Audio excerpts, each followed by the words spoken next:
n'umushikiranganji aho yabakiriye mbega umubonano wanyu woba wari werekeye iki mbega n'ibihe mushira imbere nk'imigambi mwebwe nk'abasanzwe barongoye ishirahamwe ry'abarundi baba mu mahanga? Urugendo rwacu muri buno bushikiranganji ubwa mbere kwari kugira ngo duhure n'umushikiranganji tumushimire kuko tubona akora neza cyane kuko dukorana neza kugera uno munsi, kandi turabona neza ko kabisa turi kumwe kuri umuvuduko w'iterambere wo guhuza abarundi wo guteza imbere igihugu. Hanyuma ikindi cya kabiri kwari kugira ngo tubabwire indinganizo nshasha ya diaspora ndundi, diaspora idasinzira yunze ubumwe y'ibikorwa kugira ngo abarundi bose baba hanze bagire uruhara mu iterambere rya kino gihugu.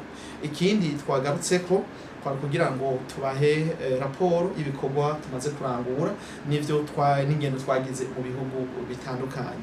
Hanyuma muri no rugendo kandi twagarutse kugira ngo tubabwire ivyo tubona nk'intambamyi mu iterambere na cane cane uruhara rwa diaspora kubijanye no kugira ngo nayo diaspora iterere kugira ngo dushobore gushika kuri yambona kazoza twifuza 2040-2060.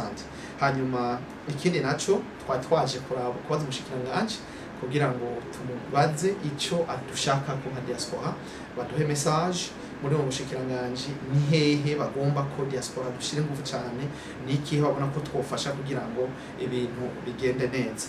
Ibindi twagarutse ko ni bijanye n'imigambi ya diaspora yashize imbere cyo twise patriennal, imigambi y'imyaka 3, ni kuvuga umugambi wa mbere akaba ari umugambi wo kunga ubumwe mu barundi baba hanze hama no kwiyubaka. Na rero tugaruka tukavuga tuti kubaka rya huriro convention center, hazoba ari huriro ry'abarundi bose baba hanze, icirore cy'ubumwe bwabo ata numwe asigaye inyuma.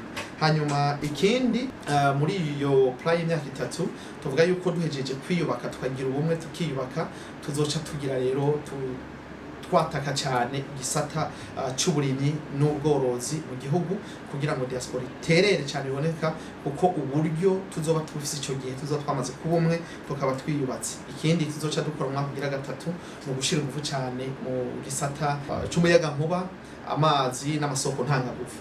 Ivyo rero nivyo bikuru twagarutse ko mu kiganiro twagiranye, hanyuma tukaba twashimira ku mushikiranganje avyumva cyane kandi tubona ko turi ku murongo umwe kabisa.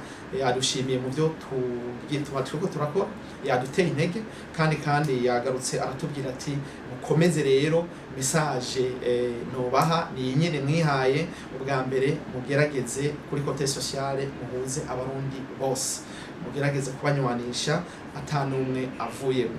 Yagarutse rero aravuga ati ikindi gikomeye cyane mugerageze guhimiriza abarundi baba hanze bakunda igihugu cyabo. No kuvuga nubwo bafitanye ikibazo n'uwo badahuza ivyumviro vya politiki mu muryango canke mu madini, baze barengere ivyo bintu ntibavyitira igihugu cyangwa bagituke, ahubwo bavuge bati twaragiriwe nabi n'umuntu canke n'akagwe k'abantu mugabo igihugu ntibagihemukeko, bagume bakunda igihugu cyabo kivuge neza aho bari hose makungu.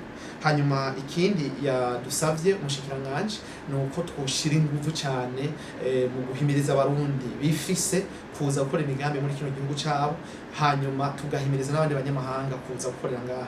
Ivyo rero navyo twadusanzwe tubikora, ariko kandi twakengurutse rengene twakiri twamara umwanya munini. Ivyo twayaze ni vyinshi twobishira ku ma social media vyose, hari ivyo twayaze bidusaba ibikorwa atari amajambo, nivyo rero tugiye gukorerako kugira ngo ibintu bigende neza. Iciza rero muri ivyo vyose hariho n'izindi manza diaspora ndundi iriko irategekanya gukorera muri kino gihugu, na cyane cyane imanza zitandukanye zigaruka kuri bya bikorwa twadondaguye kugira ngo ibikorwa byacu nta majambo ahubwo bigaragarire mu ngiro. Imana ibahezagire.